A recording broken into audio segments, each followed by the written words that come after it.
Good morning, everyone. It is Tuesday, the 11th of March, 2025. It's 11:37, and we're going to go ahead and kick off the um, Government Oversight Committee meeting, informational forum on audit of Department of Developmental Services. My co-chair is running from another meeting. We're all doing several hearings. Today is a very busy day at the Capitol. So she's going to join in a few minutes, but in start, I'm going to kick it off to my ranking House member for opening comments. Thank you very much, Madam Chair. I'm just looking forward to hearing from DDS and, as always, our state auditors so we can get better educated on these issues and hopefully, if we need to, pass some legislation. So thanks. Great. Thank you so much. And I think Senator Sampson is also running from one meeting to the next. So with that, I'm going to start with our Connecticut State Auditor panel.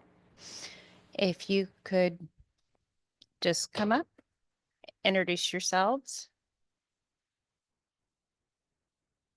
wherever you'd like.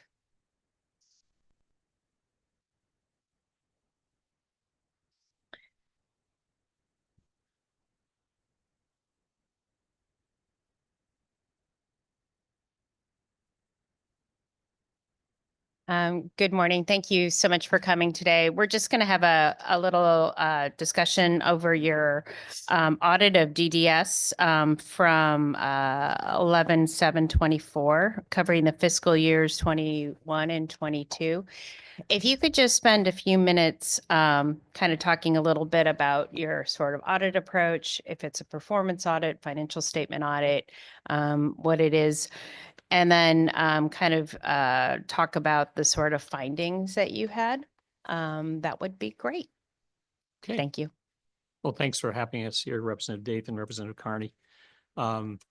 Just that we spoke a little bit about this, but the auditor that completed like 90 to 95% of this report no longer works for us. So we brought in the big guns, David Tarallo, who's one of our division heads and the supervisor on the audit, and Lisa Daly, who's our deputy state auditor in charge of the audit, our audit work.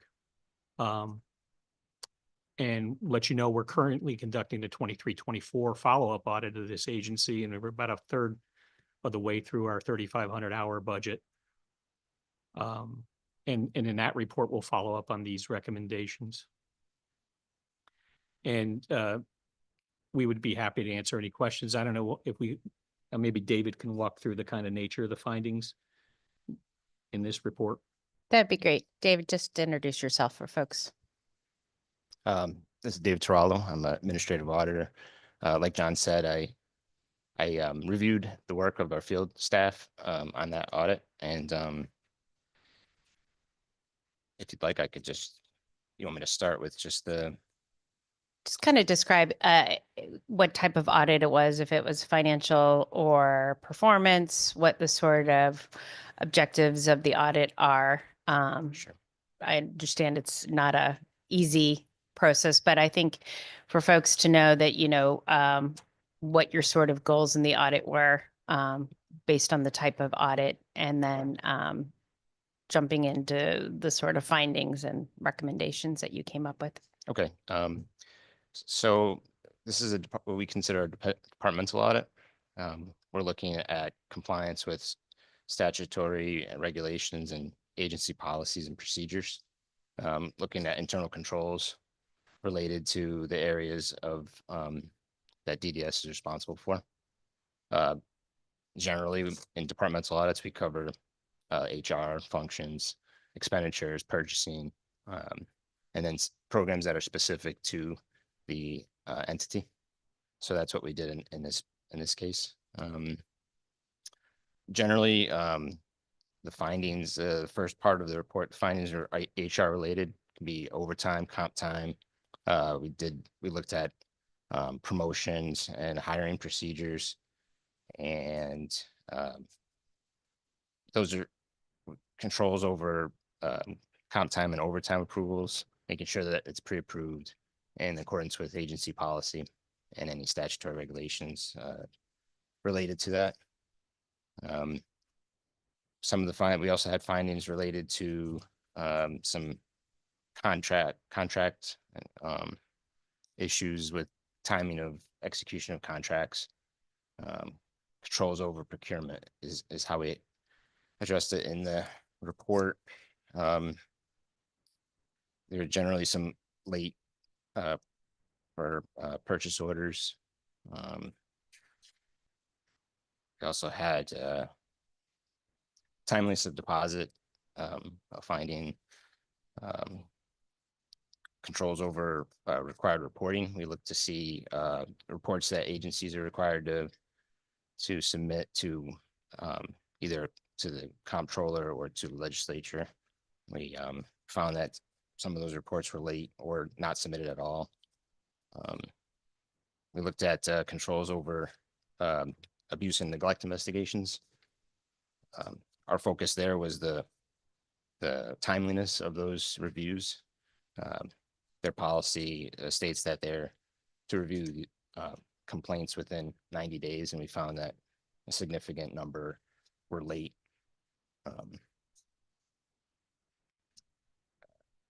We also looked at similar to that, the mortality reviews that they are required to produce, and those are also to be referred to the independent morality review board within 90 days, and we found that those were not timely. And then lastly, we looked at their procedures, their policies and procedures, and we found that those were outdated in many cases, and we suggested that they update to reflect what the current practice. Thank you. So just to understand, when you're doing your audit, this financial statement audit, so you're looking at, the completeness of expenses, liabilities, and things. When you are doing your audit testing, are you looking at like substantive testing? Are you looking at sort of based on materiality when you're looking at expense accounts, when you're looking at other sort of transactions that are happening? Can you describe the approach for audit test selection? Sure. Yeah, our audit reviews are risk-based.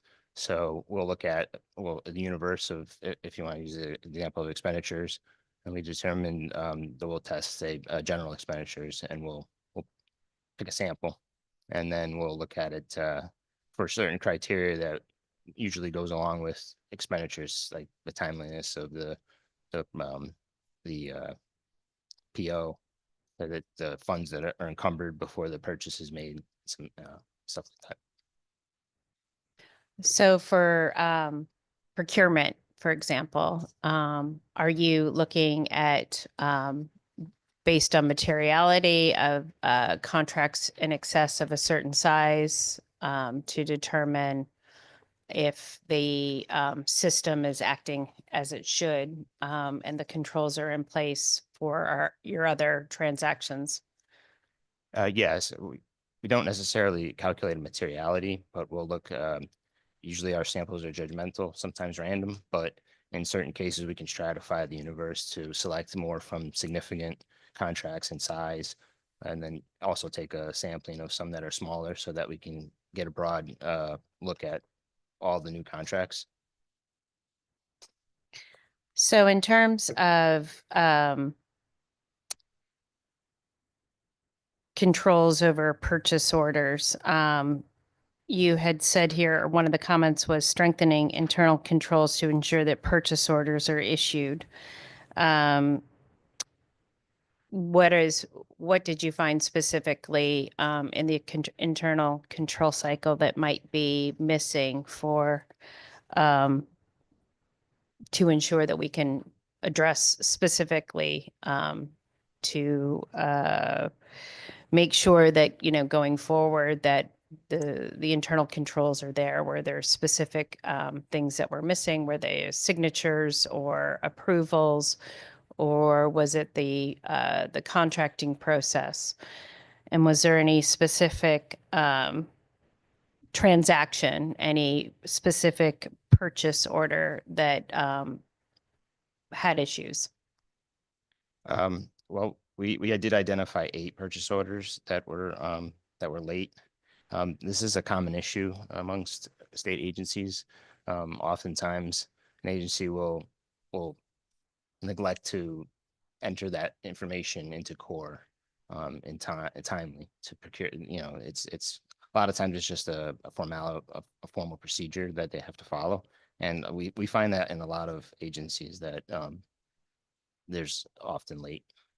In this particular case, I don't know specifically the details of those 8, but Sure. yeah. I guess you bring up a good point. If this is a consistent issue across agencies, has the auditors provided any suggestions to our agencies to facilitate that entry process so transactions are getting captured a bit earlier?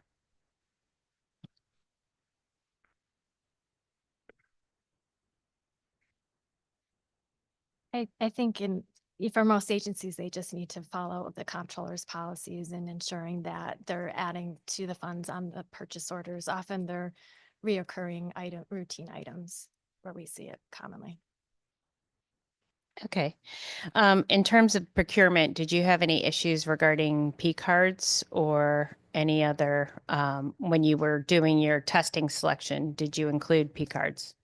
For this particular audit, we did not include P cards. We had reviewed P cards in the previous audit for 1920 and found the internal controls were effective and there was no exceptions. So we scoped it out for this particular audit based on that. And P card activity had gone down during this period. So majority, what percentage would you say of the purchases that are made were resulting from P cards versus the sort of normal procedures that you looked at for purchase orders? I wouldn't be able to answer that. But you're saying it decreased from the previous audit cycle, though Yeah. based on the system seemed to be operating and the controls in place operated from the previous audit cycle. So doing that. So in your next audit, are you planning on, I know you're 1/3 of the way through the sort of 23, 24 audit. Are you including your P card as part of your audit procedures here? We will consider it. We usually will look again at the activity to determine if there's been increases or if it seems like it's appropriate based on the risk to test it. So I'm not sure at this point in the stage of the audit whether it has been selected yet, but it will be considered. Okay. I'm going to talk a little bit, ask some questions regarding the sort of HR controls over hiring, promotion, and overtime. I know you had highlighted some recommendations that internal controls to ensure hiring and promotion process are adequately supported in accordance with all of the procedures. In terms of that, I know we had sort of an HR centralization effort that has happened in this sort of time frame. Do you feel like that HR optimization has improved these findings that you came up with in the 21 and 22? It's hard to determine at this point whether there's been improvements as a result of that because I think we're still trying to figure out exactly who's responsible for certain elements, whether it's been centralized or it's still the agency's responsibility. So I would have to defer to wait to see how our testing and follow-up of these will come out. Okay. And I can't say I know our next DAS audit is in the pipeline and may address some of those issues. I know historically we've had an issue with some of the smaller smart agencies with the agencies pointing fingers at one another saying, well, it's DAS's fault or it's the agency's fault. So, but we've always said somebody has to take responsibility along the way. Okay, so hopefully in the next audit, we'll kind of see how those issues are being addressed. And I will ask the agency directly about how they are addressing some issues regarding the sort of HR cycle. In terms of overtime, I know there was a couple different comments resulting from overtime. One was ensuring that a worker who was on workers' compensation light duty, just monitoring that process is that was some issues. Were there any specific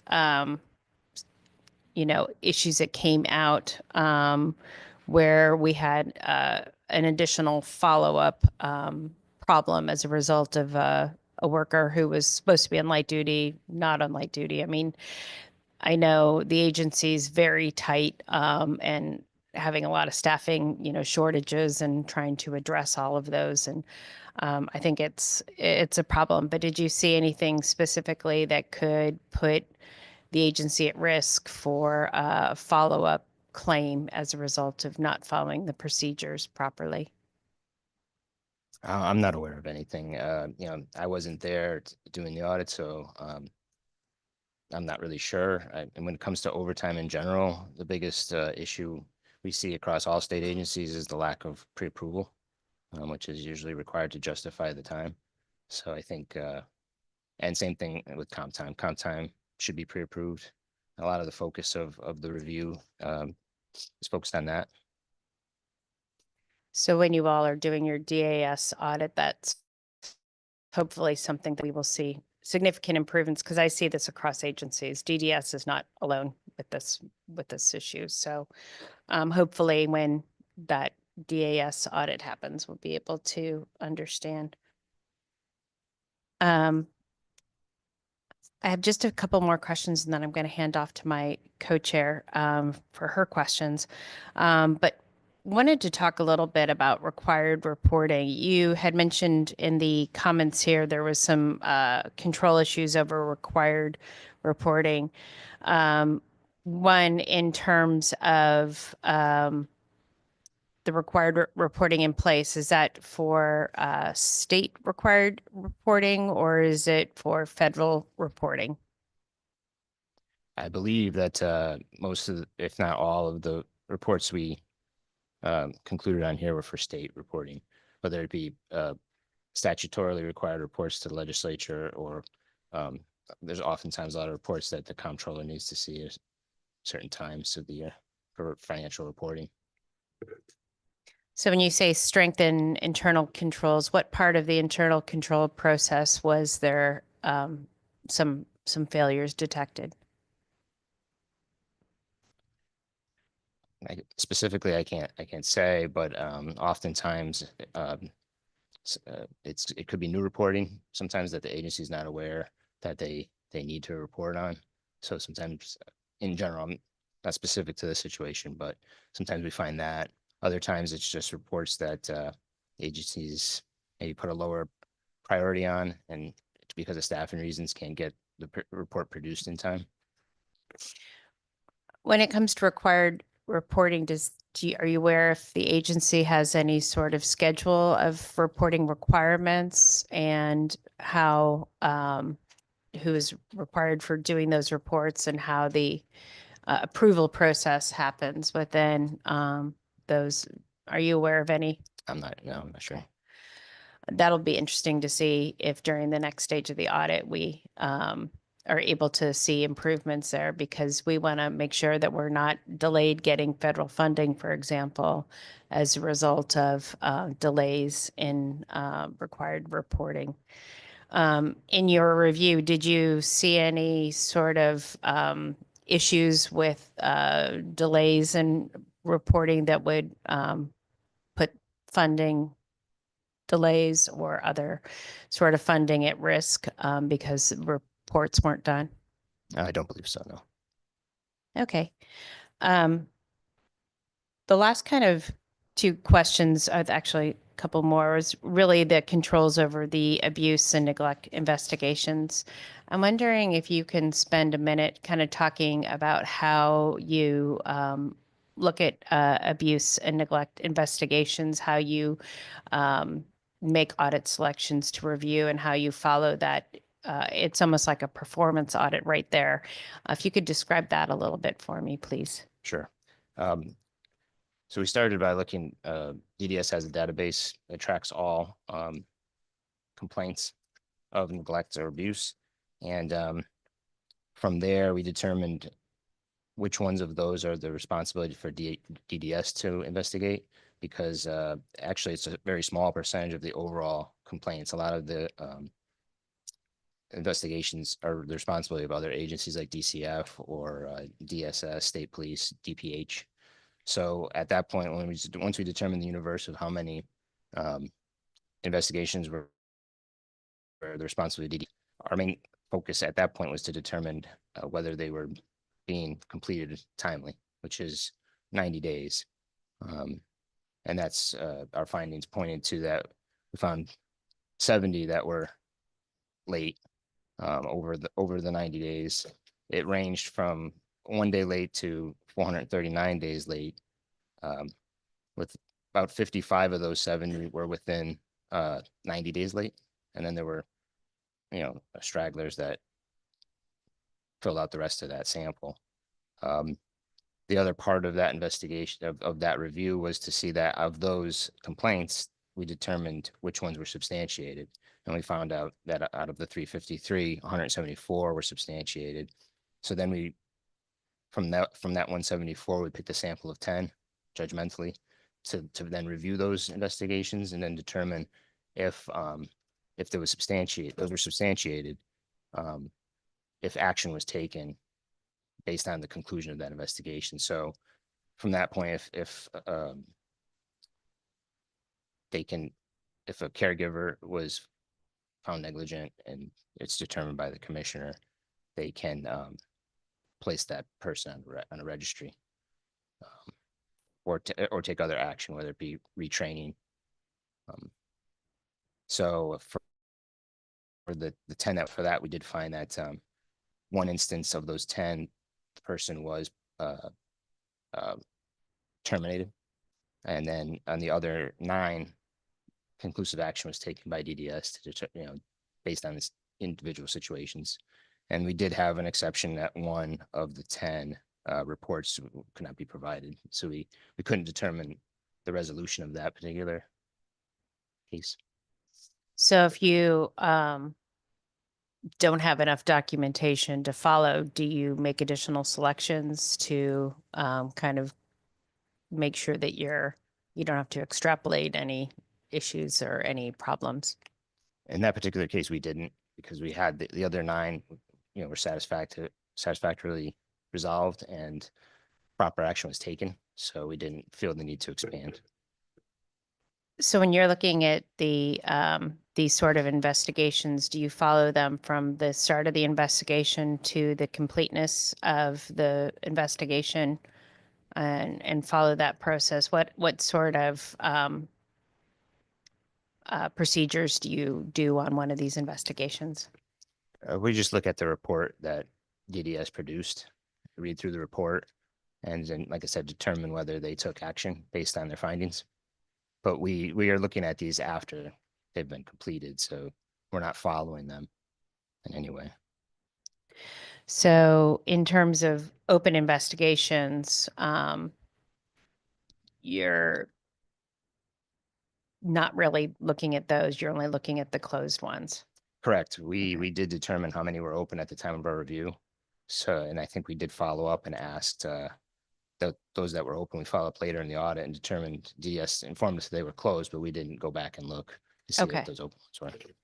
Okay, that's probably something I'll ask the agency, how many are open and how they kind of monitor that sort of procedure. Can you describe what the mortality review means and what your sort of findings?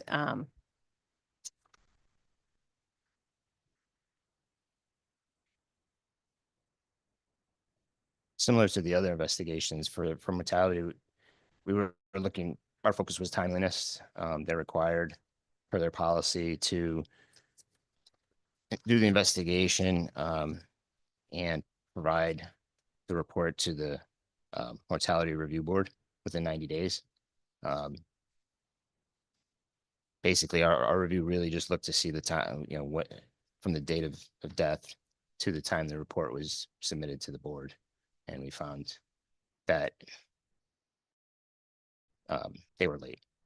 And it could be a result of policy doesn't exactly align with the current practice. Which kind of jumps into the last department policies and procedures. When you say outdated department policies and procedures, which policies and procedures specifically were outdated, and how do you judge if something's outdated or not? I mean, is there like a best practice for agencies to update these sort of procedures depending on what type of procedures? Because you have policies and procedures over HR, you have policies and procedures over financial aspects, you have policies and procedures over the abuse and neglect. So I'm just trying to hone in and try to understand which policies and procedures you're speaking about here. In general, we look to see, first of just how old they are. And if the date seems like,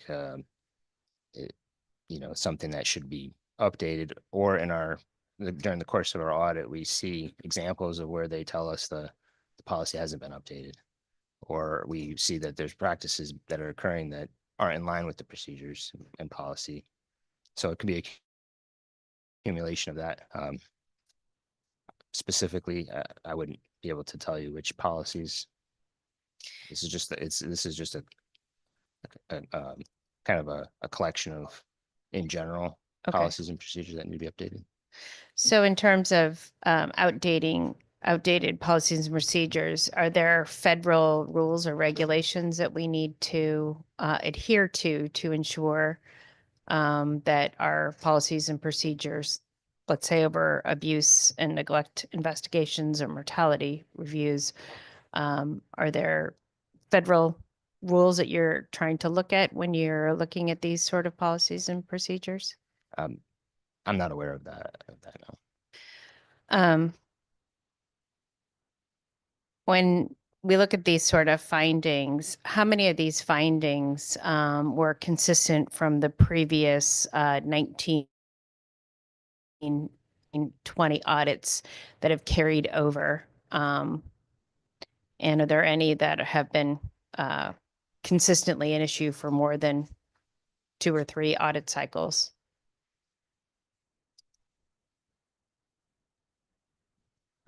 We have 9 of the 13 that were previously reported. Some of them do go back to more than one audit cycle. So when you find consistent issues from previous cycles, do you follow up on them as part of your audit procedures for the next financial audit? Or is there anything that happens in between audits to manage sort of consistent repeated findings? We will follow up on every single finding that we have in our previous report, but we don't, in between, the agency is made aware of the findings at the time of our report or during our process, and then we follow up during the next audit. So nothing happens in the interim? No. Are these findings, I mean, obviously the audit reports are circulated to the whole legislature post sort of approval. In your sort of audit process, are these communicated before the audit is finalized to the sort of leadership in the agency? Yes, as we're going through each section, usually we will inform our liaison or the department within, the area within the agency of the issues that we're finding. But we give them formal findings once they've been finalized so that they can respond, and that's the response that you see in the report. Did the agency respond to any of the findings or recommendations with how they are rectifying the issues so they don't come into play during subsequent periods? Yes, they in their response to most of these findings, they usually will indicate, what the cause was or how they expect to respond to take action. And are those included in your, they're not in the summary, but they're deep in the audit report if you dig, is that correct? Yes. Okay. That's helpful. I'm gonna pass up to my co-chair and questions, but thank you so much. Oh, Senator, oh, sorry, Mr. Minor. Thank you. Sorry, if I could just go back on a couple of questions that you asked. So I understood you to ask whether or not there were any findings that may have an effect on federal sources. And so alongside these audits, we have federal audits. And I might suggest that if you take a look at those, you may find language in those, not only for this agency, but for others, where there is the potential that someone could use that finding and do something with it, withhold funding. So the answer is not this one, but at the same time, there are a lot of other ones that we do the same work. Additionally, you commented, so nothing happens between one audit and the other. Our hope is that a lot of things are happening, but we don't have the wherewithal to go back in midstream and check. Many of the audits that I've looked at in the year that we're here, there were direct comments made to the findings. Some of them have included that for years we've asked for staffing to create an opportunity for some of the segregation of duties that should be happening, but they can't happen because we don't have the staff. Some of them have to do with DAS and these other agencies. So again, I don't know if we can quantify it for you in one day, but I do think that the information is there, and often it's helpful. It helps me understand when an agency accepts the criticism, acknowledges the problem, and the challenges in some cases are really outside their control, because if an administration says, we're not adding another 15 people in the HR department, or we're not going to focus there now, in fairness to the people that work in those agencies, they're playing the hand that they get dealt, and it is somewhat of a problem at times. At least I think it is. But when I sat where you sit, it's kind of the same question. What do you do about it? So I think it sounds like I have a little more homework to do and look at these federal audits a little bit closer and trying to understand how they kind of work in concert with our state audits. And maybe there's a way for us to get you the short list so you're not looking at all of them. That would be very useful. If you can share that with our administrator, Greg Wolf, that would be fantastic. Thank you very much, Senator. Thank you. Actually, maybe I can just follow up on that, Mr. Minor, which is really interesting.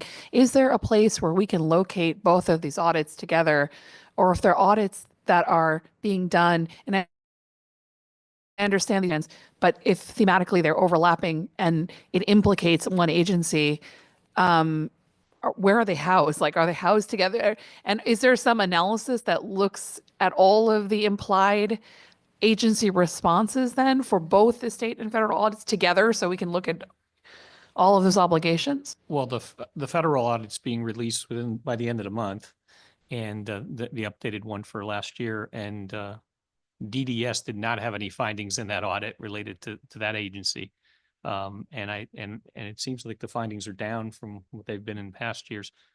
Everything's on our website, obviously, and we issue summaries on the federal audit too, because it's like 300 pages long and includes the financial statements, the treasury report, et cetera. So it's a heavy read, but we try to guide to, there's a certain section that has findings by agencies, but it's very prescribed in that and how we go about doing it, rather than, these audits of the departments they're basically performance audits that we have some discretion on. So I asked whether these are being put together, and that's because some of them may implicate sort of agency resources for two different functions. And then when we look at them in silos, we would think this is what's required for the agency to be able to adequately respond. But yet then there's another set of audits that will indicate, no, actually you need more resources. Not in this case, it seems, but so there's nothing where there's some sort of comprehensive understanding of agency responsibilities by audit, both at the based on federal requirements and then state requirements. Well, the We federal, just look at them separately. the federal government tells us specifically what to look at and how to go about looking at that. And so at least within that report, it is segregated by agency. So you can see all the findings and recommendations related to DSS or, DAS or whatever the given agency. And that report deals with a certain level of programs, roughly about $30 million in spending.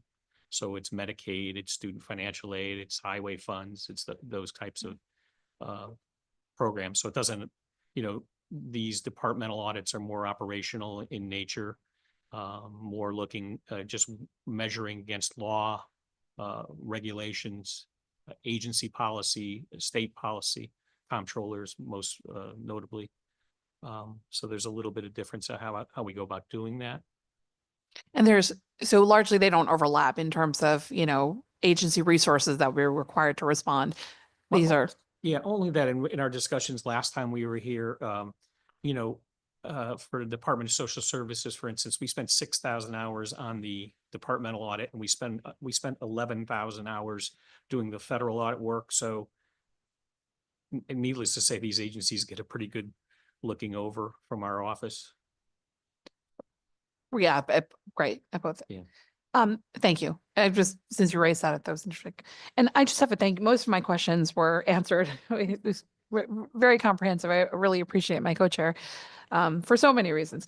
But I just have a couple of remaining questions. So the aspect that was most disconcerting to me was, of course, the responses for the abuse and neglect investigations. But one of the things I wanted to ask about, one is the completion of the investigation, is that the requirement that the entire process has to be completed within 90 days? Because there's a period of substantiation and then there'll be a further so what exactly has to be completed within that 90 days? Is that a complete investigation with a conclusion? So an investigation report. Okay, so in that case, then I can understand the agency's response that sometimes the police investigations as part of this may then cause a delay. So do you have any sense of what is the average time it takes for the police investigation sometime the reports to come through? Because 90 days now seems like a very short window to get an entire to go to completion if we're talking beyond substantiation, especially so would it be helpful, for example, and this came up in a previous hearing, to change the rule to make a sort of a 90-day window the point of substantiation rather than completion? I mean, is that overly burdensome? I don't know if we can ask the agency that too, but it just. Yeah, I think the agency would be better equipped to answer that question. We only go by the current policy that stated 90, or the current, actually that one's a statute that says 90 days. So that's how we. And do you have any sense of how long the police reports? I mean, what sort of that? No, they might have a sense of that. Okay. And then, so for your sort of investigation, the cause you thought was, you said a lack of oversight, poor record keeping. Is the lack of oversight and poor record keeping related to the other cause, which is staffing shortage? I mean, do those three come together? It could be. I'm not really sure. Is Lack of there management oversight is generally when a process requires management to make things happen and it doesn't happen. We don't necessarily know exactly the internal workings as to why something doesn't happen, but that could be a go-to cause when we just determine that they didn't meet a requirement. Okay, so there's nothing about the process of record keeping itself that you would suggest requires revision, just that perhaps it's not being, actually reported, or there's not follow-up, there's not oversight in that way. Yes. And that could be related to, okay, thank you. And then I just had one other question about the overtime request. So again, I don't know if you can tell me whether the overtime is being requested because of the staff shortage and perhaps to respond to things that come up, in response to emergencies that are or unanticipated needs, in which case it seems strange to require a protocol that there has to be pre-approval for an unanticipated need. So how does that work? Is there some protocol when overtime is sort of related to unanticipated needs? Does that always have to be requested, or is there some exemption for things that suddenly come up that require, perhaps because of staff shortages, that require a response, and that's why there isn't documentation for prior approval? Yes, most of the agencies that have 24/7 care, they'll have emergency protocols where prior approval is not required. And we take that into consideration when we're testing. So if we documented something as an exception to the pre-approval process, it's because it wasn't an emergency. Oh, I see. Okay, so there's a separate process. So all of these instances of unauthorized pre-approved overtime were not related to some kind of unanticipated need. There were things that could have been documented or pre-approved and that just weren't. Correct. Because that's been separate. Yeah, Okay, thank if it was documented, if it wasn't documented that it was an emergency, then we make the assumption that it wasn't, because, Oh, I see. or, it's a lacking documentation. It could be a documentation issue that makes it become an exception, or it could be not an emergency. But there's a separate process. There's an ability agency to say Yes. there was, okay. Yeah, if that's the okay. agency documented properly, we wouldn't question the need for the overtime if it was an emergency. Okay, thank you. Awesome. I'm going to ask my ranking member, Representative Carney. All right. Thank you very much, Madam Chair. Thank you all for coming here today and all the work you do. So I just really have a couple of questions, mostly from the areas of the investigations and mortality reports.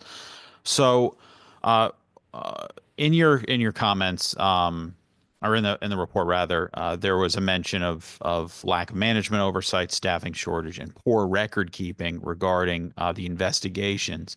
Was there, in your view, was there any correlation between the poor record keeping and the staffing shortage? You know what I mean? Is, were there specific staffing issues with the record keeping? This might be a better question for the department, but. I would defer to the agency. Okay. to answer that. And regarding the mortality review, and I guess this too, there's a mention of really management changes. I mean, is there, and I could probably ask the department this, but what were the specific or really high level management changes that would have significantly impacted this? I would again defer to the agency answer. Right. I guess the last question I have is I did notice in an article, DDS in regard to the mortality review process mentioned the COVID-19 pandemic. So in regards to the issues with the investigations and the mortality review, was there was more of that, did you notice, in 2021, or were the years about the same in terms of investigations not being complete? The average time for 2021 was significantly longer than 2022. Okay. There's about 100 days difference on average. Okay.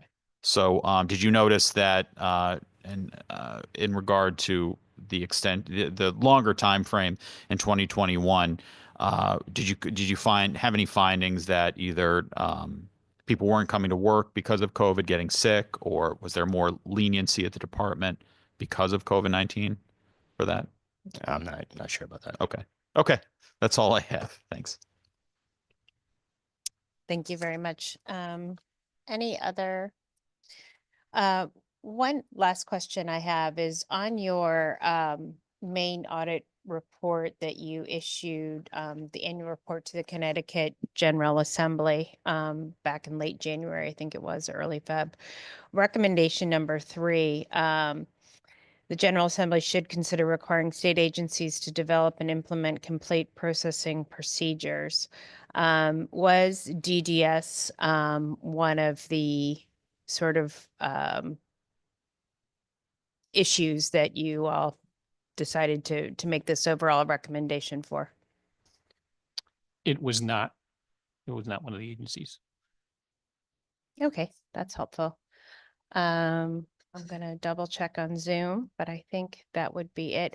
It would be great if we could get a better understanding of the sort of federal audits and how they kind of come into play with our state regular audits and all of the performance-based audits that you all do. And we can make that as a takeaway assignment for another day. But thank you so much for coming in today. Thank you for having us. Seeing no other questions, we will move on to DDS.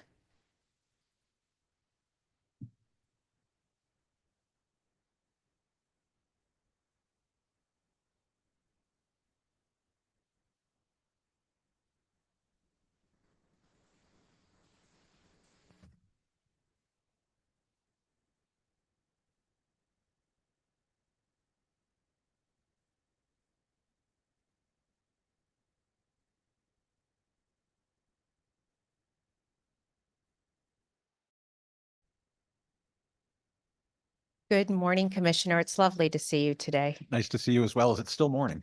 Yeah, sorry, I guess on Pacific time. I don't No, know. It's morning somewhere. It's Representative. morning somewhere. But good afternoon. Thank you for coming today. I was just hoping we could kind of kick off and start with the audit and sort of findings that, and just kind of addressing some of the things that were detected in your audit report and how you as an agency are managing those and addressing to make sure that we don't have another audit of 9 out of 13 items. So if you want to just kind of go through the list and say, that would be great to start off with. Okay. I think I understand the question.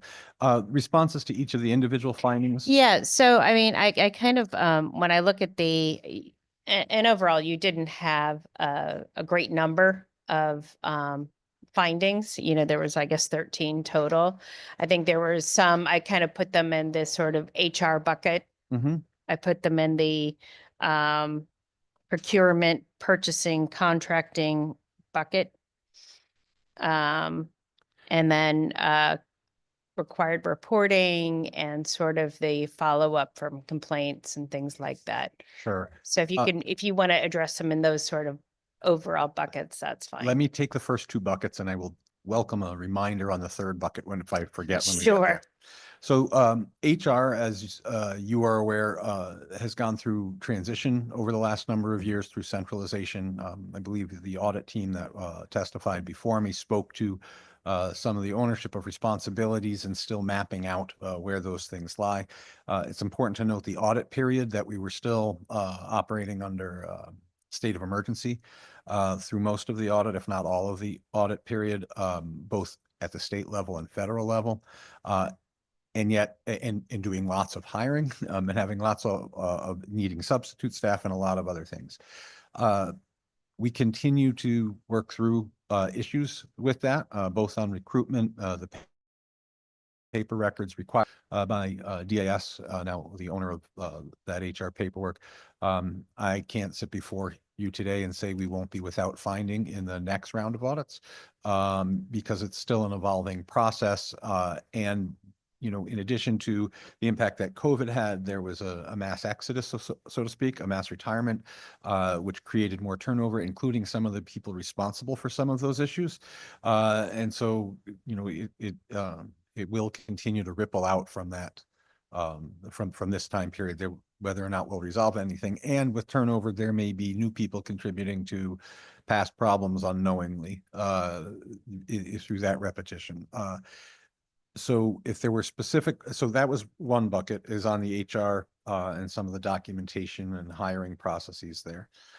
The second bucket with regards to purchasing, and I think it's important for members of the committee and members of the public to understand, both for the HR piece and for the purchasing piece, that while we have a central office here in Hartford, just down the road, we're a very decentralized agency in a lot of both recruitment and with regards to purchasing paper records. We have 3 regional centers, Southbury Training School, approximately 35 group homes within public, in addition to about 5 or 6 administrative offices, maybe 7 administrative offices around the state, all who participate in both those HR and purchasing activities with a centralized payroll in Cheshire and a centralized purchasing department in downtown Hartford. And a lot of those purchases in that part of the program is conducted at the level of the group home. And so those purchases are happening in the real world in towns all over Connecticut. And that paperwork needs to make its way back to those central locations. It's a large agency when fully staffed. We're between 2,500 and 3,000 people, many of whom participate, especially with those direct care staff, in purchasing, running the errands to the supermarket or repairs and maintenance done to the homes themselves. So it's a pretty complicated and large system. And with that, we do have recurring findings over a number of years, some of which have gotten better, and that tide ebbs in and ebbs out. Sometimes we make a little bit of progress and then we take some steps back. The process by which we take those findings and follow through on those. My colleague to the right, Martha Maresca, is our chief auditor. She works on both internal and external audits. Our external audits would be audits conducted at the private sector agency level. Those same types of audits are done to our publicly run programs, as well as our administrative offices for slightly different types of audits, as opposed to attendance and billing, which may be a type of audit conducted on providers and public. Certainly that's not part of what we do in our administrative offices, but some of those other controls go in. So her responsibility is to help monitor our progress as with a background in controls and procedures, contribute to the process of recommendations made to teams as they build or revamp policies and procedures. And that's the manner by which we monitor. And with all due respect to my colleagues who just testified, I know that there are times we are engaged with them and when we are not. As the lead for the organization, I feel like we are almost always engaged with them. There are only small gaps where Martha and her teams are not engaging.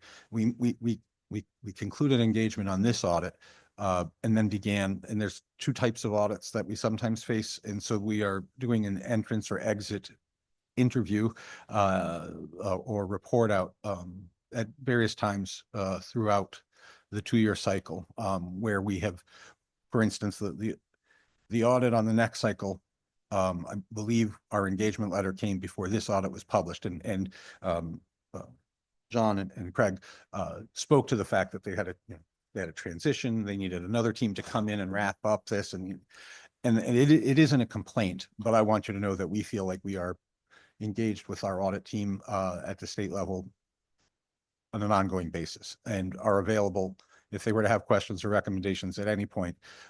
Martha is engaged with them often. That's actually really helpful. You answered one of my questions about the internal audit, process that you all have, and that's great because it is a large agency. You do have a lot of expenditures. There is a lot of money at risk, and there's people's lives, there's people's families. We're dealing with our safety net. Your agency addresses so many folks in that safety net to make sure that they're getting the care and the services that they need. So kudos to all the work that you all do. Thank you. It is really a lot of work. Can you talk about the internal audit as part of that sort of first bucket that we were talking about, the sort of HR issues? in terms of the internal audit work that's done to kind of address some of those documentation in terms of like digitization. I mean, obviously, because the nature of your work is not being in a central office all the time, you're out and working with folks, which is what you need to be doing. But how are we increasing the digitization to improve internal controls over that HR process, particularly So over I'm time? I'm going to defer on much of this to Martha momentarily. I want to, so depending on who you're asking, HR comprises many components. I need you to be aware that our direct care staff in the payroll portion of this still use paper timesheets. The effort financially and resource wise to bring us to electronic time records is always under consideration and is evolving. But to bring, there's also an issue with, in order to use the state systems, you have to have a Microsoft login. I believe it's a Microsoft login, and that requires a subscription. And the only functionality those direct care staff would need out of the state system is the payroll module. And so it would be a big expense for them to log in every 2 weeks. And it's a balance of what we have within our available appropriation and trying to make that jump. But it would also mean putting potentially time clocks in people's homes or a computer without a home. You know, there's a number of logistical barriers there. And even with recommendations to move to electronic payroll, we have not prioritize that portion of digitization as of yet, although it's on the table for discussion all the time. The rest of the processes, I'm not sure if you can speak to a little bit, Martha. Thank you. Thank you. So generally speaking, since I Could started, you mind just introducing yourself? I'm so sorry, That's Martha all right. Maresca, Thank you, Internal Martha. Audit Director at DDS.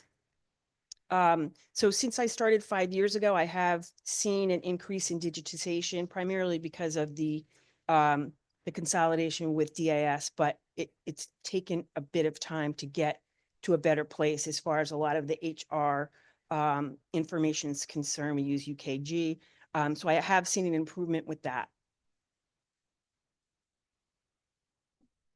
And that was one of the key issues that we saw, like in the creates report when we were talking about the sort of follow-up, is making sure that we digitize records, particularly around HR. It is useful. I know just in my real world experience, you know, there are other systems out there that we could, you know, use for capturing payroll that you can have really good controls in place without necessarily having a Microsoft login for specifically that. And I'm sure we're not the only state in the country that deals with a lot of these things. So look forward to hearing how that evolves, because I do think that, one, it provides good internal control, good ability to review, but also provides, you know, ease of paper documents floating around with potentially sensitive information on it as well.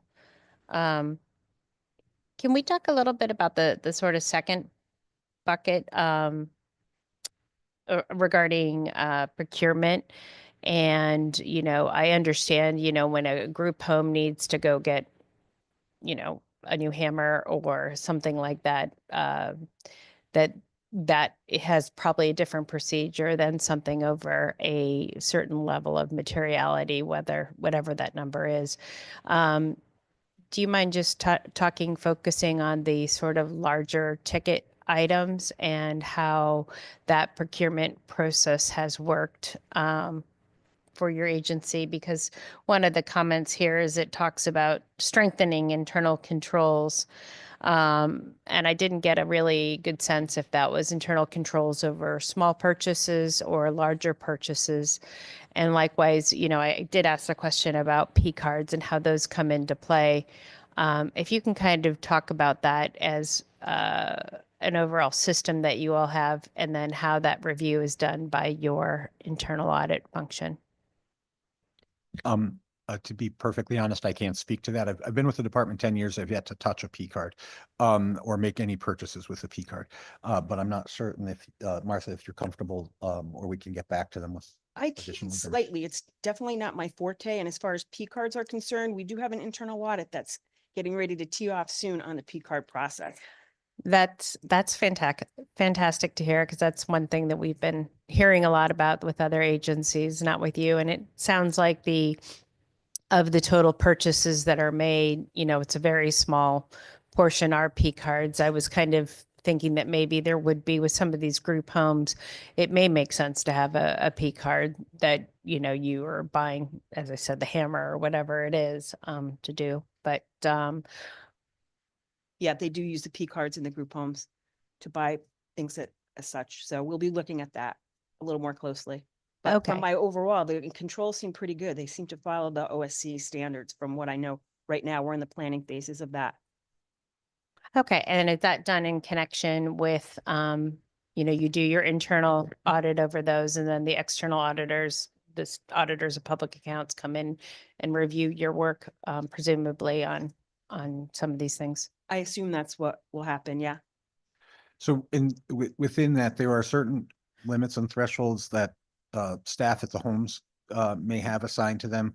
People in our business office may have a P card with a higher limit because perhaps they're buying IT equipment instead of groceries and other household products. So there are controls set up depending on your role and what you may be spending. And then for a procurement outside of just purchasing what we need to on an ongoing basis, there are thresholds for what needs to go out through RFP and what can be conducted either through an existing state contract or what may be small enough that doesn't require an RFP.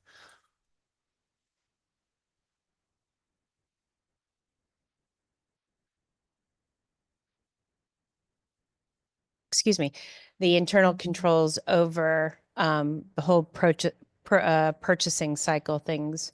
You have the P cards, which you're addressing in an audit now. Do you also look at procurement over non-P card purchases, and how do you kind of review those to ensure the controls are in place? We have not done that. Okay. Because that is an issue that came up in the report that we need to look at that as a finding. So hopefully when we look at the next round of audit, that will be something that the auditors can look at.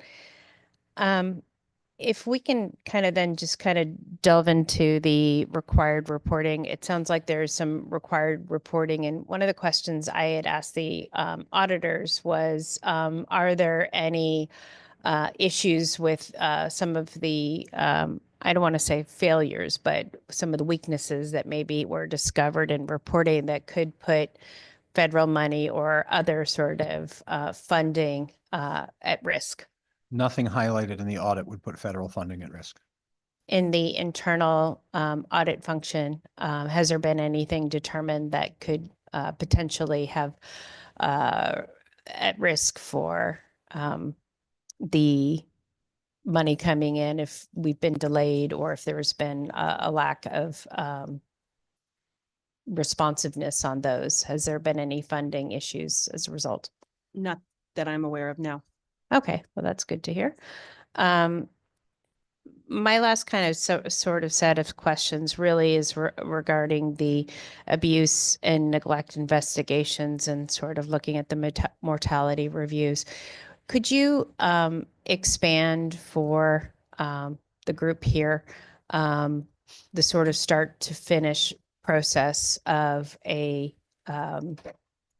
abuse and neglect investigation and what the agency does for those? With regards to abuse and neglect, it typically begins with a phone call or a written report to one of the abuse and neglect phone numbers, regional staff, or the director in my central office or any of her staff.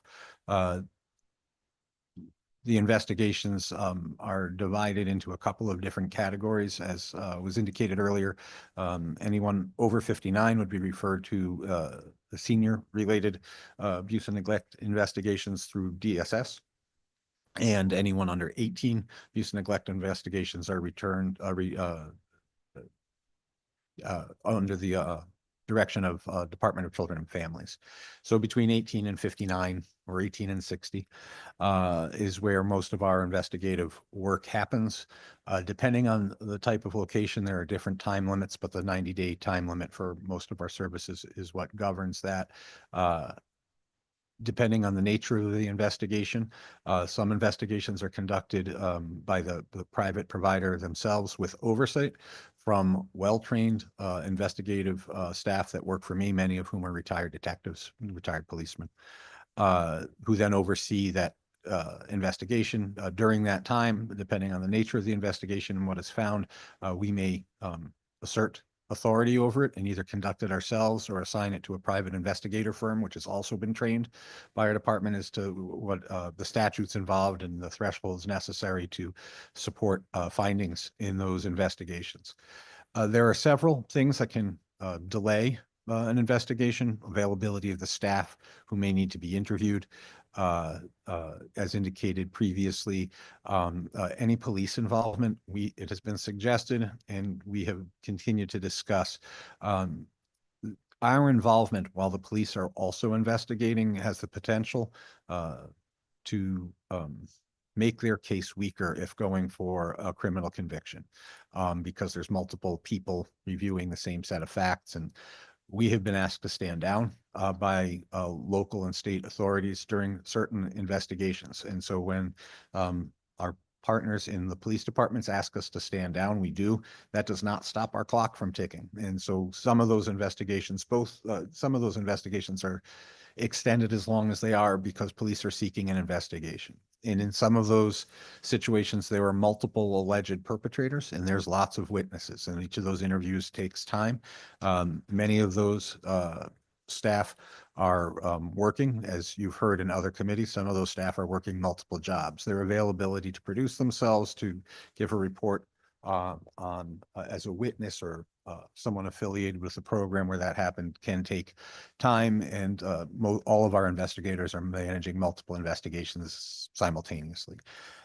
In our private sector, there are many there's a staff shortage, which we've talked about in other committee work, and the priority for them is making sure people are healthy and safe every day and not necessarily completing that investigation.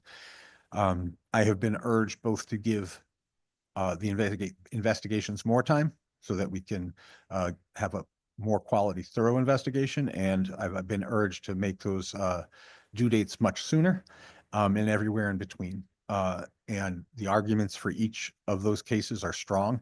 And we have sort of held the middle ground there with the 90 days, knowing that we are disappointing many along the way and providing an opportunity for a quality investigation that may lead to substantiated abuse that could result in criminal proceedings, and substantiation strong enough that it would stand the test to have them placed on the registry so no further abuse will be perpetrated. It's challenging when families want immediate results, when individuals we support want immediate results, and the investigation process takes longer than anyone would like.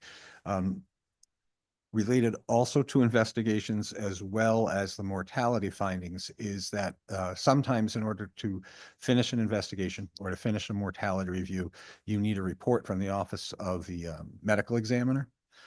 You can imagine during this period with the number of deaths happening in the state during COVID, during flu, all the other regular deaths we would have.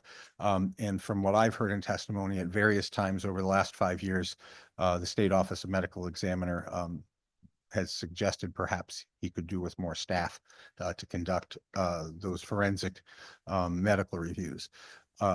If one of those is coming to us, we delay the mortality review findings because we don't want to find something that would then be inconsistent with what the medical examiner, who's the only person who's physically examined the body post-mortem, might find. And so while there are rules in place for us to follow around those timelines, there are realities in place that prevent us from always meeting those. And I should be clear, sometimes they just don't happen because people aren't good at time management. I'm not suggesting every single case that was late due specifically to one of those reasons. But we have regional abuse and neglect liaisons who oversee the assignment of that work and coordinate with our central office director of investigations. And they follow those. We offer technical support and review. We lean on agencies to expedite them when we think they could be expedited. In addition to ensuring that the investigation happens, there are also typically included recommendations. Those regional staff are responsible for overseeing that those recommendations were implemented. Sure. I did have one kind of follow-up, but I'm going to go ahead and defer to my co-chair. Thank you, Madam Chair. I just had a quick question about this with that 90-day window on the investigations. So, well, it looks like about half of the cases were substantiated. Is that about the percentage? That's Going over the last a 10 lot. years that I've been at DDS, hovering around the 50% a substantiation rate is pretty consistent across all of those years. So, I mean, and to me, there's a big difference between the cases that are substantiated and the ones that then don't require that kind of intensive investigation. So would it be helpful to have a standard where the substantiation has to happen within, for example, that 90-day period, but then to have a more sort of thorough investigation? How much is that just to me, and this is as a former litigator, that 90-day window to complete an entire process where there's serious abuse and neglect seems very short. I want to make sure we're not shortchanging the investigation because we're complying to a kind of artificial deadline that doesn't allow, it's only in those cases where there was reason to believe that we need further and more detailed inquiry. And so would that be helpful to distinguish between a substantiation deadline and then the completion of the entire investigative process? I think the answer is likely maybe. And I want to, there's some terms of art in there that I want to make sure we're understanding similarly, because that may inform the question. Because when you say substantiation, it may mean something different to me than it does to a litigator. So what I want to be careful of is when we substantiate something, it doesn't just mean that we know abuse occurred, we know who perpetrated the abuse. So we can tell often that abuse occurred very early, but attributing it to a perpetrator is not always evident, particularly since we represent so many people who are unable to report for themselves who might have perpetrated that. So, for instance, a fingerprint bruising on someone's shoulders. We know they got gripped too hard. We have no way to know who gripped them too hard in that instance. So if what you mean is, do we know abuse occurred, we can sometimes reach that pretty quickly, is that we know who perpetrated the abuse and have enough evidence to support substantiating that it was perpetrated by a specific person is another threshold. And so when you ask me that question, Senator, I don't know that I'm the person qualified to understand those terms well enough to give you a yes or no answer, which is why I left you with a maybe. No, of course, I appreciate that. And I don't fully know the process and of the investigation in this case as well. But I guess maybe I'll ask you this question. Does your agency think it makes sense for us to perhaps revisit that timeline to think about what is best and maybe looking back at a 5-year period of investigations, how quickly those police reports came in, for example, how much of it was just oversight of the agent, does it make sense to focus specifically on that? Because that to me of the report was the most disconcerting, obviously, because you're talking about serious issues of abuse and neglect, some of which have not been handled, some of which were seriously delayed. And if the timeline is part of the problem, then maybe there has to be some adjustment, but. I think I've provided,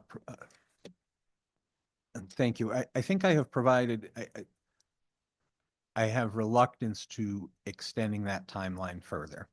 As it's not really an enforceable timeline, I think it's a good guidepost because I do have individuals and families who'd like to see us implement a 15 or 30-day window on investigations, and I completely understand why they would.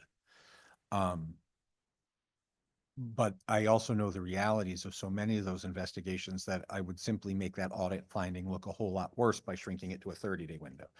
I'm reluctant to extend it to say 180 days or 150 days because providers who are very short staffed, if we move those goalposts down, are going to say, well, the priority today is this, and you still have another 100 days till that's due. And as you know, given your line of work, that evidence not discovered early, it can sometimes doesn't get discovered at all or isn't as important to the conclusion. And so we need that investigation process to go pretty full tilt as quickly as it can for the evidence purposes of that, including those interviews, because people develop false memories or they don't recall, especially direct care staff who are working 30, 40, 60, 90 hours a week in multiple settings. And now they have to recall, was Johnny on a shift on a Tuesday in October, and it's a year later. That those kind of things might be lost. So we may be in the sweet spot. Maybe the sweet spot is 60 days. Maybe the sweet spot is 120 days.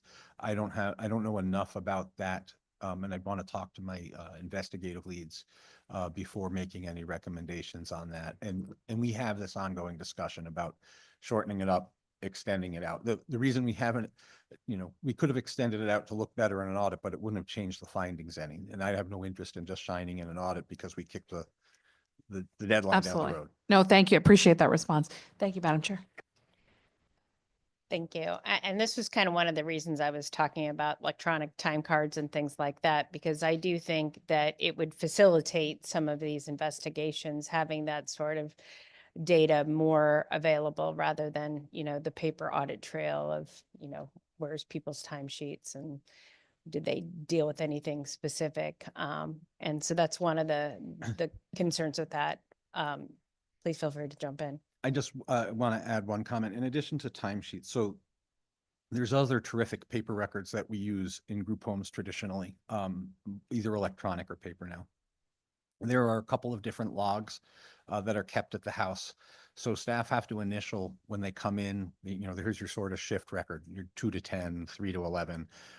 And between that, the Cardexes or the medical record reviews and other logbooks in the house, even without electronic time records, you can create, and certainly it's a burden on, it would be simpler for an investigator or an auditor to look at the electronic record, but there are records in place that help us pin down and narrow the pool of a potential alleged perpetrators, or, who are the people that we do need to interview. So we're not without some device, certainly electronic records, and a number of our private providers are, as you would imagine, are ahead of the state in some of its technology and are use electronic timekeeping at their group homes, and that's helpful. Yeah, I think that, I think that's something to kind of think about for next time. In terms of the abuse and neglect, during this time period, there were 4,182 individuals with that were involved in abuse and neglect. Do you all manage the trends on those and kind of where are we in currently compared to where we were in the audit report here? I'm happy to say that we do now. We didn't always, but we've stood up a business intelligence unit that supports a number of functions. So some of that is that we have some very talented folks who can look at data, create trends, categorize things in certain ways, instead of us responding to what sounds like a really hot button issue, but no evidence of any trend building. And that team works with the Department of Investigations. And we have done some pretty neat stuff beyond just looking at what has happened behind us. But we now have access to a suite of software items under the heading of a product called PulseLight. And now Aura is the platform that they call it. That platform ingests whatever information we feed it, including the Medicaid management information system. And all of the ICD-10 codes. So if you're not from the medical community, that's the codes that you can bill, provider can bill Medicaid to get reimbursed, which are very specific, down to the knuckle on a digit for each code. I think it's thousands of codes. harnessing that data not only helps us detect abuse and neglect that was never reported, which was originally why we stood it up, it allows us to produce trends over time at an individual, at an individual level, at a home level, at a provider level, and at a system level. That allows us now to actually predict where an adverse outcome might come for somebody and start to provide support ahead of that. Increased restraints is often a precursor to potential abuse and neglect. And any number of other things in there. And that has been incredibly helpful. Other states look to us for that work, and we work really closely with the state of Pennsylvania, who modeled what they do after what we're doing, but then built it out in their licensing and certification units in Pennsylvania, which has got a lot more rural space than we do. It's saving an awful lot of state expense because they can conduct so much of those reviews through the electronic records and harnessing data that we have that we've never been able to utilize. And this company helps pivot it against our record for each individual, the level of need tool, which you may have heard about in other committees, and all sorts of other information that we can then query and very quickly query from the desktop. It's pretty neat stuff. And after session, if you'd like to get a look at that, we're pretty proud of it. And it'll be held up as a model for states around the country in terms of being able to not just take a look at what you did behind us, but now be able to predict the future. And, some of the things that are predictive in medical records are onset of type 2 diabetes, onset of dementia, onset of osteoporosis. When you start to see falls, you can maybe detect that there's a vestibular issue in the inner ear and get someone to an audiologist, which if you're nonverbal, it's very hard to communicate that you have buzzing in your ear or you have lost hearing in that ear. But we can see things that would actually point to that. So it's a pretty neat system. We are moving from gut check on shiny incidents that happen and making policy decisions based on reactions to those to real data-driven decisions. And we're really proud of that work. Yeah, I was just about to say, I mean, it also can highlight where training needs to be improved within a private group home, or if Yeah, additional things need to be taken into account. Maybe somebody's acuity changes and starting to have a lot more issues as, like you said, dementia sinks in. and The things like examples of that. the fatal five, which are the top 5 reasons people with intellectual disability die, that's preventable. It's typically swallowing, bowel impaction, cancer. I think I said, say, swallowing, falls, trips, bumps, and falls, and I'm missing one, head injury, I think. In any case, those we are developing metrics to predict those things based on other evidence we see both in medical record and our own note-keeping system, and it's really great. Okay, that's useful. In terms of how we talk about the findings when an investigation is closed, how are you communicating with the families of the loved ones in your care that may have experienced abuse, neglect, or sadly death? I'm going to get back to you with a more formal answer because there are some policies and procedures that I don't touch on a routine basis. I want to, typically a summary is provided to them. It's devoid of lots of HIPAA protected information, and some families are unsatisfied by that. They may then request a copy of the full investigation, which is still redacted, but it's much longer than the summary. We don't release the actual statements or evidence to the families even upon request, but the summary of those statements is included. So, and that's off the top of my head, Representative Dathan. What we actually disclose when we disclose it would be something that I would want legal counsel to review. But it isn't automatically disclosed to the family depending on the guardianship status of the individual. So if it's not requested and they're not the guardian, there may be reasons we don't share it. Yeah, I think, that's one of the areas that I think, people in the public want to get answers and try to get an understanding of what happened. What sort of information would you redact in this investigation when you share things with the families? names of other individuals that they are not related to, who may have been involved in the investigation, including like the their worker. Well, so I was speaking specifically to other individuals receiving supports. Staff not named as the perpetrator. I'd have to go back and ask legal counsel, but there are certain things that are protected under privacy laws not through HIPAA, but through labor.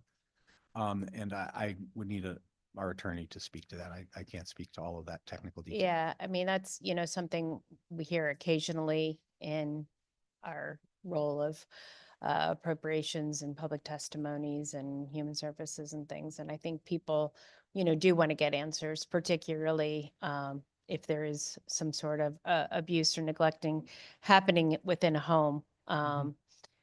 And, are a lot of the reports coming straight from the home, or do they come via the ombudsman? How do they? Reports are submitted after they're signed off. For private agencies, reports are signed off on by the executive director. Upon their review, it's sent to our regional liaison, who provides a copy of that to one of my designees, one of the regional directors, who then reviews and approves it, and then it's sent to our central office if there's a referral to the registry or other need for our centralized DOI unit, an AID unit to look at it. So with each abuse and neglect complaint, is there a full investigation report done for every single complaint so that we can have a good review process on those complaints? I need to get back to you to the answer to that. I believe that there is some process for administrative review and dispensing of the complaint based on, we get a complaint that someone wasn't dressed appropriately from work. We reach out to the case manager and they tell me that Johnny threw his jacket out the van window the other day and is refusing to spend his own money to replace it. So the day provider tells me that Johnny was sent to work without a jacket. There's a behaviorist at the residential program who's saying, no, he needs to buy that jacket.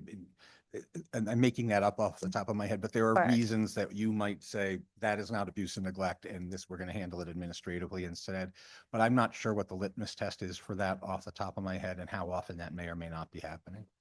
Yeah, because that was one of the comments in the audit report, that, there was sometimes an absence of investigation reports that can lead to a lack of accountability. And I know this finding hasn't been accounted for before, so it's just obviously there's different, my loved one wasn't given their favorite food at this meal, is this whatever versus, something that is more substantial and investigated. I think I'd love to get an understanding how the agency maybe classifies these and what the sort of reporting process might be for each of these. And I can think of historically instances where two individuals we support live in the same house and are mad at each other and they file against each other. And it's really a relationship issue between two people. We know that no abuse and neglect occurred. We may not do a full investigation if it's something that's handled at an interpersonal level between the two individuals. I mean, there's a number of scenarios where we would not necessarily follow through to completion of investigation based on the complaint. Sometimes it's the individuals complaining about their family. And some of that we investigate, and some of that's just, they didn't get the Christmas present they so hoped for. I guess, focusing on the sort of key ones is important, but, I do hear from families that, there are issues and, want to make sure that we are investigating those. Families are getting answers that they need. Understandably, there is state custody involved under Title 19. A lot of these folks do have, families that are looking for answers and trying to get to the bottom of them. I think I'm going to ask my ranking member if he's got anything else, question? No, I guess I'll ask the similar line of questioning that I did ask the auditors.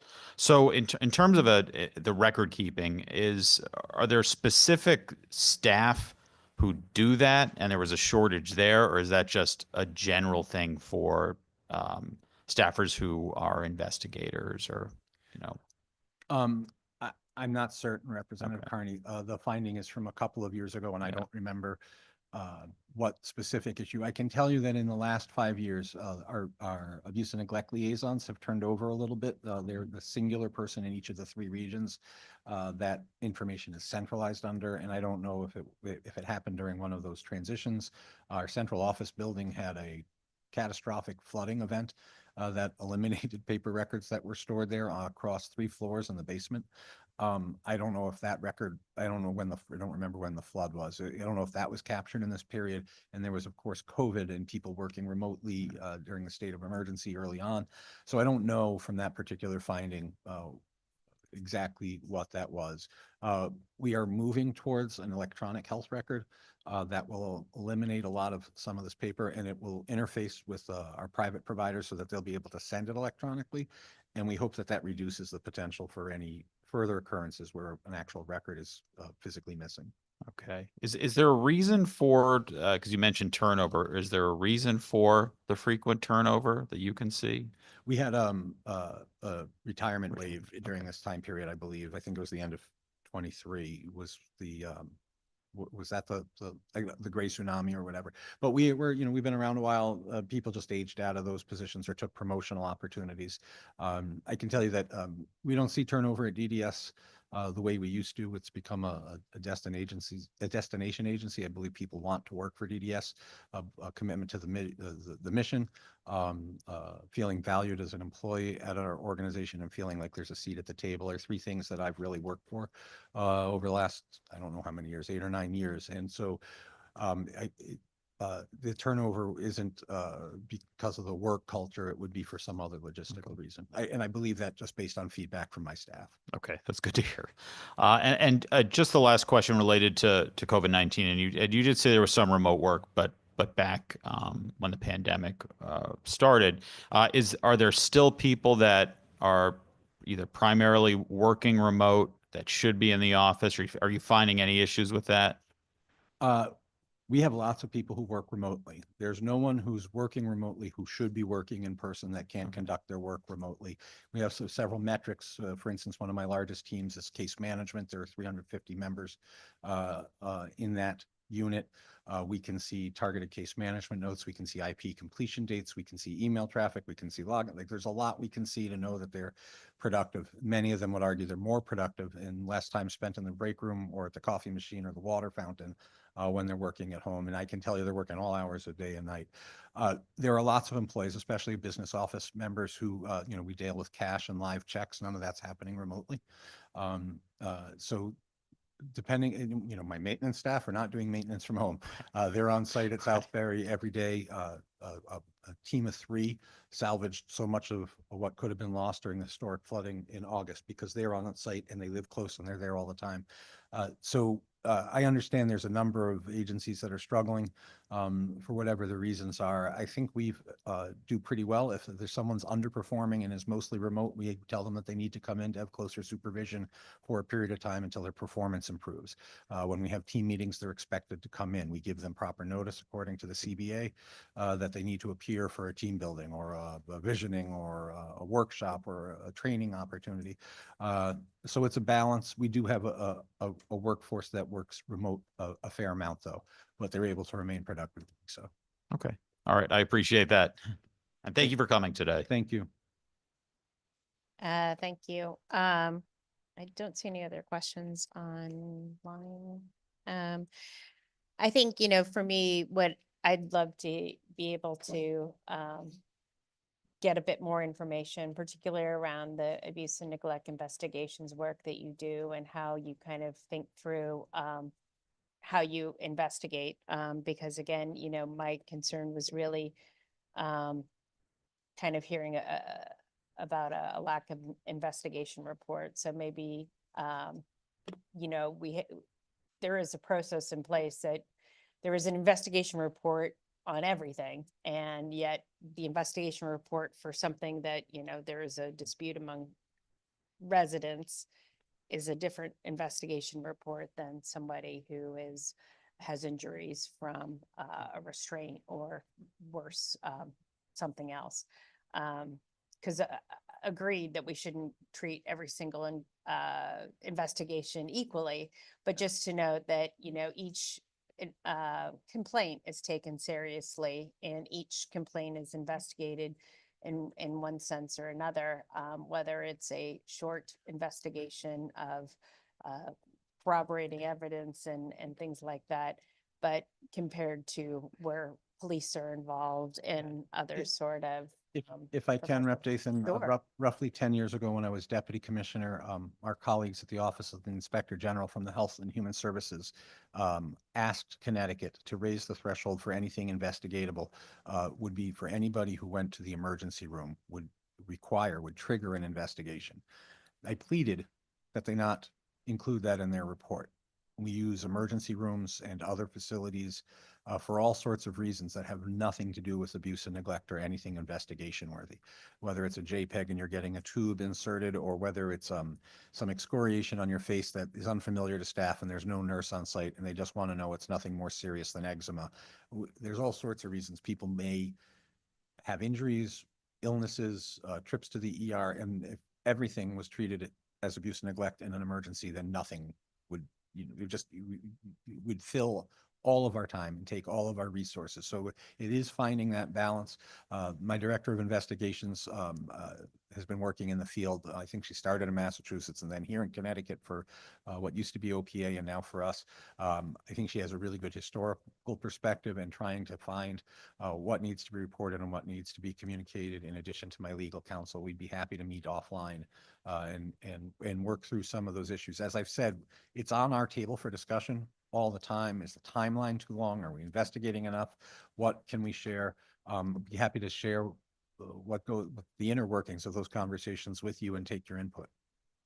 Yeah, I think that's great because, you know, we do want to make sure that we learn from them.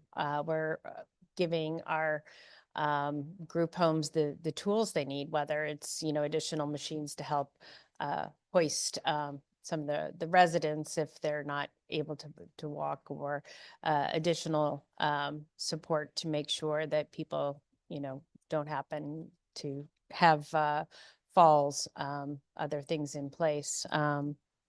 But I think that's useful. So it's a continuing conversation. The last thing, really, I know, notice you didn't put any testimony on any of the bills coming in today.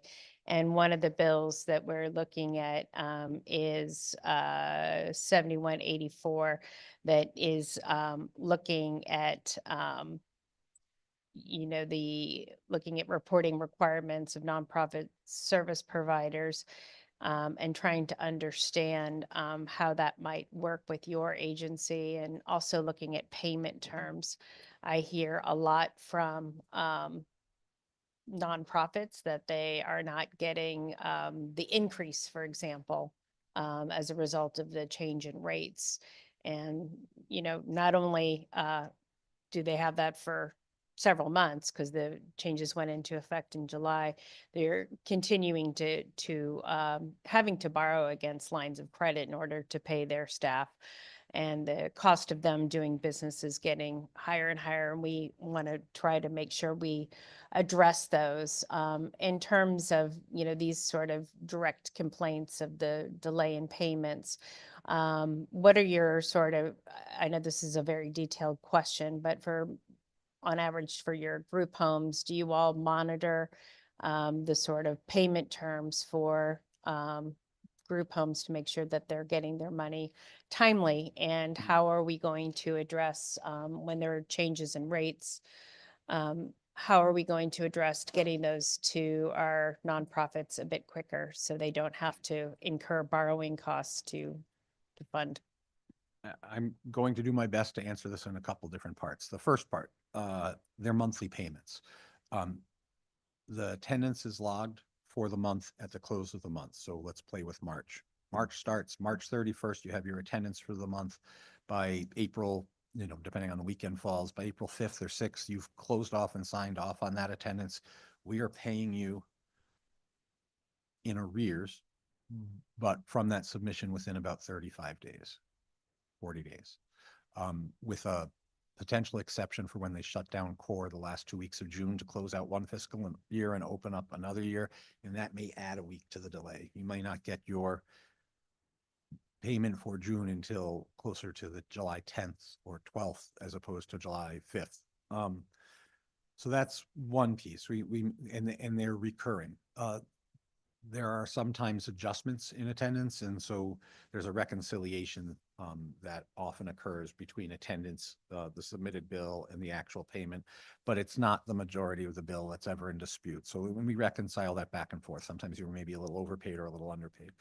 The way this past biennium has been anything but typical between the multiple buckets of federal funding that were in play, some state funding that was put in play through the generosity of the legislature, and our standard appropriation.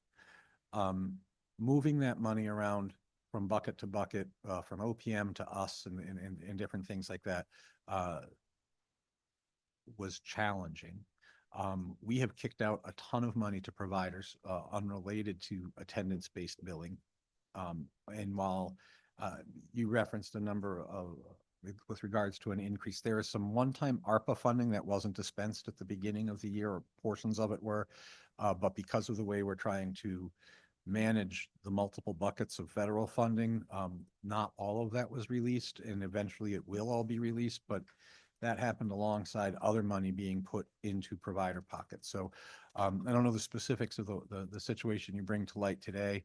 With regards to the bill, very narrowly, we think we are already in compliance. I think the bill, as it's being testified on later today, is asking us to make payments within 45 days of attendance or billing being submitted.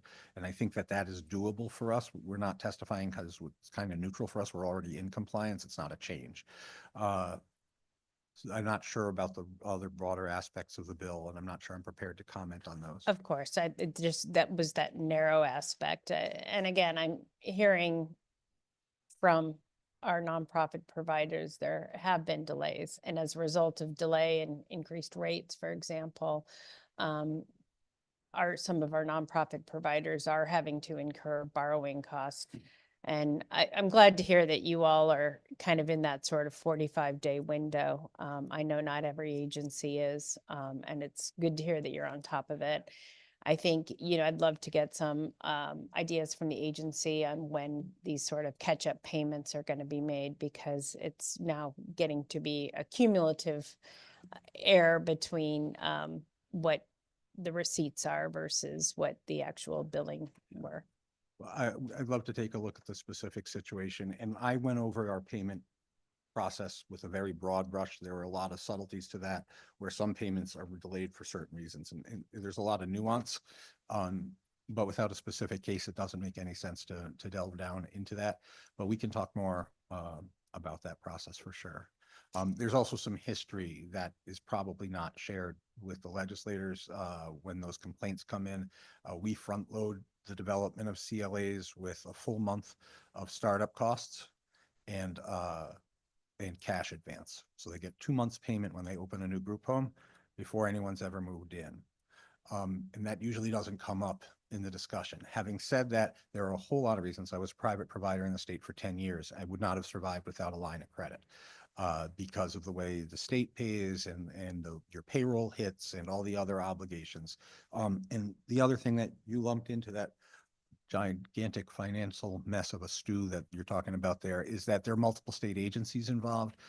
Some of the things that are presented to you as concerns in our group homes are related to DSS room and board rates and other programs if we're working with DCF on a collaboration.